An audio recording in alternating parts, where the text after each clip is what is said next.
Aquella mañana olía a salitre y a problemas. Como casi todas en Puerto Sombrío, la verdad. Pero esta tenía un tufillo distinto, más denso. El tipo que esperaba en el cuartelillo no era el típico chorizo de poca monta. Se hacía llamar Mateo, aunque sabíamos que ese no era su nombre de pila. Nervioso, cadena de oro al cuello que parecía más un ancla, y unos ojos que habían visto demasiado negocio para su edad. Era uno de ellos, de la banda que movía mercancía delicada por esta costa. Gente sin escrúpulos que trataba a las personas como si fueran fardos de hachís, o peor. Y ahora, quería cantar. «Quiero salir, sargento», me dijo, la voz rasposa. «Esto se ha ido de madre. Ya no es solo traer y llevar. Ahora la gente desaparece si molesta». Su mirada buscó la mía, desesperada. Le ofrecí un café de máquina, que sabía a rayos, pero era lo que había. Necesitaba que se calmara, que soltara prenda poco a poco. Estos chivatazos son como una cereza, tiras y a veces sale el hueso gordo. Mateo empezó a hablar del patrón, un tipo discreto, dueño de un restaurante de pescado fresco en el puerto.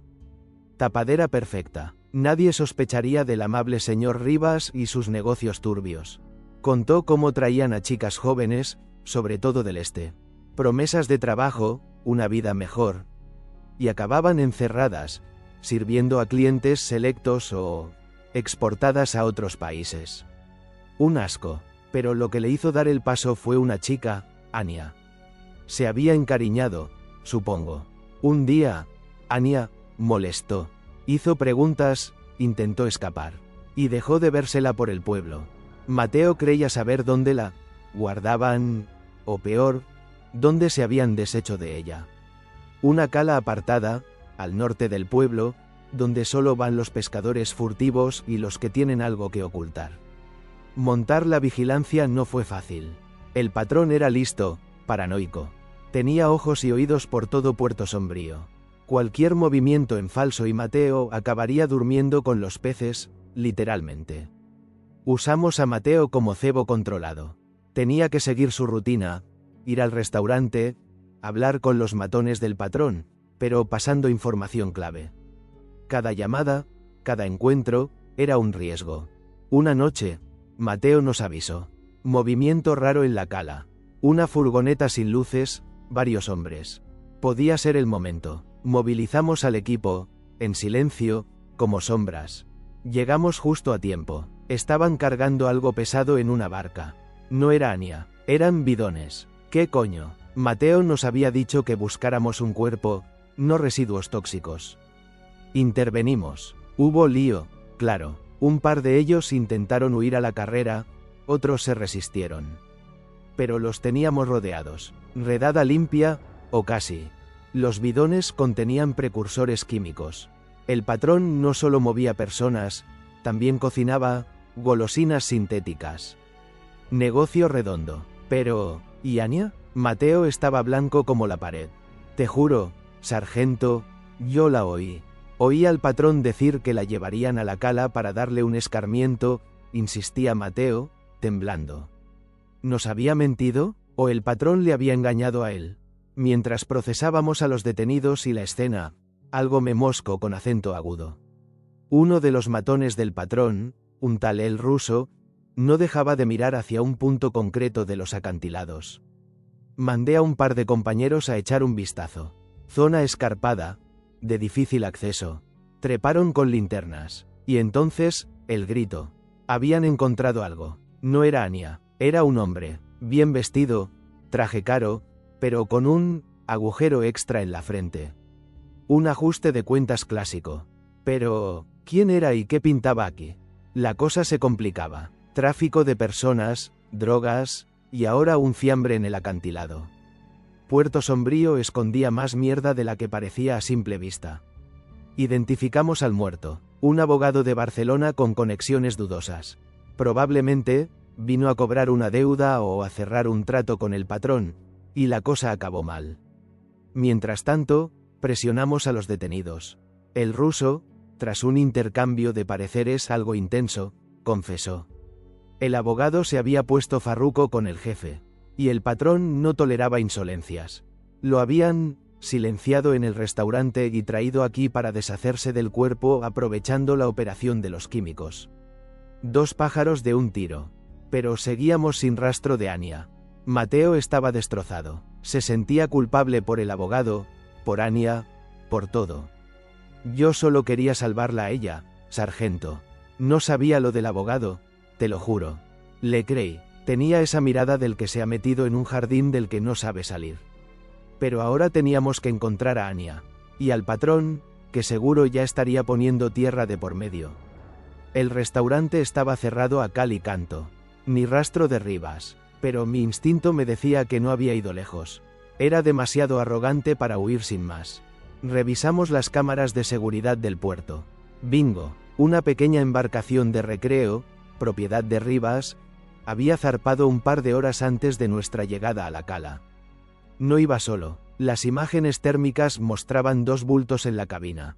Uno, probablemente el patrón. Y el otro, tenía que ser Anya. La usaba como escudo, como seguro de vida. Alertamos al servicio marítimo, patrulleras y helicóptero. La caza había comenzado. El patrón podía correr, pero el Mediterráneo es grande solo si no te buscan. Mientras, volvimos a hablar con Mateo.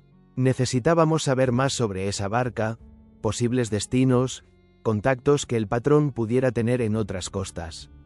Mateo mencionó un posible contacto en Cadaqués. Otro, empresario con negocios flexibles. Era una posibilidad remota, pero había que comprobarla. Las horas pasaban. Tensión en el aire. Cada informe de radio era una mezcla de esperanza y frustración. El patrón era escurridizo. Entonces, el aviso. El helicóptero había localizado la embarcación. Intentaba mezclarse con unos pesqueros cerca de la costa francesa. La patrullera se acercó. Ordenaron detenerse. El patrón hizo caso omiso. Empezó una persecución en toda regla, olas y espuma. Desde el aire vimos cómo el patrón salía a cubierta, arrastrando a una chica. Era Anya. La usaba como escudo humano, apuntándola con una pistola. «Atrás o disparo», gritaba, aunque el ruido del motor y el viento ahogaban sus palabras. La situación era crítica. El patrón de la patrullera tuvo que tomar una decisión difícil. Reducir velocidad, intentar negociar.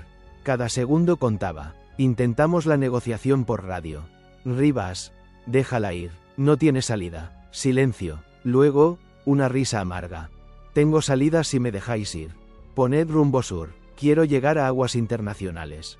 Deliraba, o estaba desesperado. En un momento de distracción, mientras Rivas miraba al helicóptero, Anya reaccionó. Le mordió la mano que la sujetaba. Un instante de caos. Rivas aulló de dolor, soltándola por un segundo. Anya intentó saltar por la borda. Él disparó, no a ella, al aire, o eso pareció. Fue la oportunidad. El equipo de asalto de la patrullera se lanzó al abordaje. Rápido, preciso, como en las películas, pero oliendo a gasoil y a miedo. Redujeron a Rivas en segundos. Tirado en cubierta, esposado, maldiciendo. El patrón había caído. Anya estaba en shock, pero ilesa. La envolvimos en una manta térmica. Temblaba como una hoja. Había visto la muerte de cerca. De vuelta en Puerto Sombrío, la noticia corrió como la pólvora. El intocable señor Rivas, detenido. El restaurante, precintado. Silencio tenso en el pueblo. Llevamos a Mateo a un piso franco, lejos de allí. Programa de testigos protegidos. Le debía la vida a Anya, y nosotros le debíamos protección. Anya fue atendida por psicólogos. Tardaría en recuperarse, pero estaba viva. Y libre, era lo importante. Su testimonio sería clave contra Rivas y lo que quedaba de la red. El caso del abogado muerto se añadió a la larga lista de cargos contra el patrón. Homicidio, tráfico de personas, narcotráfico, organización criminal. Le esperaba una larga temporada a la sombra.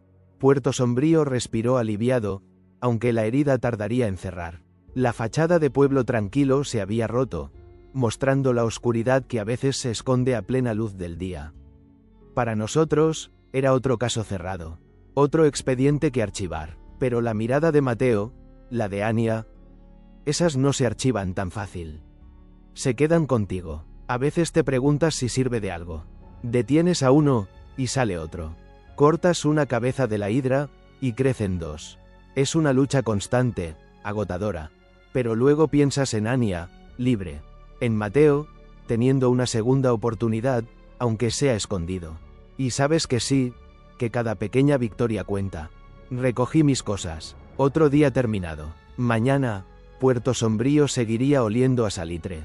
Y seguramente, algún problema nuevo esperando en el cuartelillo. La redada en la cala destapó más conexiones. Pequeños empresarios locales, algún funcionario corrupto que hacía la vista gorda con las licencias del patrón. Tirar de esos hilos llevó semanas. Interrogatorios discretos, vigilancia financiera. El patrón había tejido una telaraña muy extensa en la comarca. Descubrimos que el negocio de las chicas era solo una parte. La extorsión a hosteleros y el blanqueo a través de negocios inmobiliarios eran igual de importantes. Mateo colaboró desde su escondite. Reconoció caras, explicó funcionamientos internos. Su miedo se iba convirtiendo en una especie de justicia personal. Algunos de los implicados menores intentaron pactar, ofrecer información a cambio de clemencia. El clásico es sálvese quien pueda cuando el barco se hunde. La caída de Rivas provocó un vacío de poder. Ya notábamos movimientos raros, otras bandas intentando meter la cabeza en Puerto Sombrío. La calma era solo aparente. Anya, mientras tanto, empezó a dibujar. Era su terapia. Dibujaba el mar, pero también rostros oscuros, jaulas. Su subconsciente procesando el horror. Nos pidió declarar en persona. Quería mirar a Rivas a los ojos en el juicio. Necesitaba ese cierre, una valentía admirable después de todo. El juicio fue largo y mediático. La defensa de Rivas intentó desacreditar a Mateo, a Anya. Sacaron trapos sucios, inventaron historias. Lo normal, pero las pruebas eran sólidas. Los testimonios, contundentes. La cara de Rivas se iba descomponiendo día a día. Su arrogancia se desvanecía. El momento clave fue el testimonio de Anya. Firme, sin fisuras, relató el infierno vivido con una calma que helaba la sangre. Silencio absoluto en la sala. La sentencia fue ejemplar. Décadas de cárcel para Rivas. Penas menores para los lugartenientes y colaboradores. La red, desmantelada. Al menos, esa red. A Mateo le ofrecieron una nueva identidad, lejos de España. Aceptó. Era la única forma de empezar de cero, de intentar olvidar Puerto Sombrío. Anya decidió quedarse en España, pero lejos de la costa. Quería estudiar, ayudar a otras víctimas, transformar su dolor en algo positivo. Y yo, bueno, yo seguí en mi puesto, con más canas, más cinismo quizás, pero con la misma sensación agridulce después de cada caso resuelto. Puerto Sombrío intentaba volver a la normalidad. Los turistas volvían, el pescado fresco se vendía en otros restaurantes. Pero algo había cambiado para siempre. La oscuridad bajo la superficie seguía ahí, latente. Siempre hay alguien dispuesto a ocupar el vacío, a encontrar nuevas formas de explotar, de delinquir. Nuestra labor es esa, seguir vigilantes, levantar las alfombras, aunque no guste lo que encuentres debajo. Aunque el olor a salitre se mezcle con el de la podredumbre. Porque al final, alguien tiene que hacerlo. Alguien tiene que intentar poner algo de orden en este caos. Aunque sea un orden precario, temporal.